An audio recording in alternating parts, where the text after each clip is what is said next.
So guys, I just learned there's two different types of bighorn sheep. There's the Rocky Mountain bighorn sheep, which I've already shown you videos of, and now they also have, hold on, this is called a desert bighorn sheep.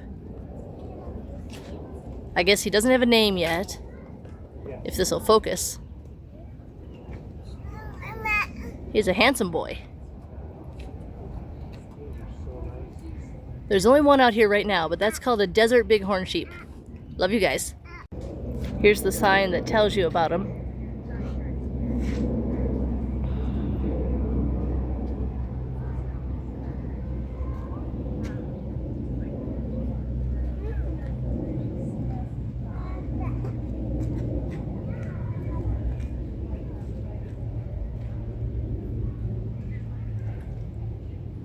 So, desert bighorn sheep.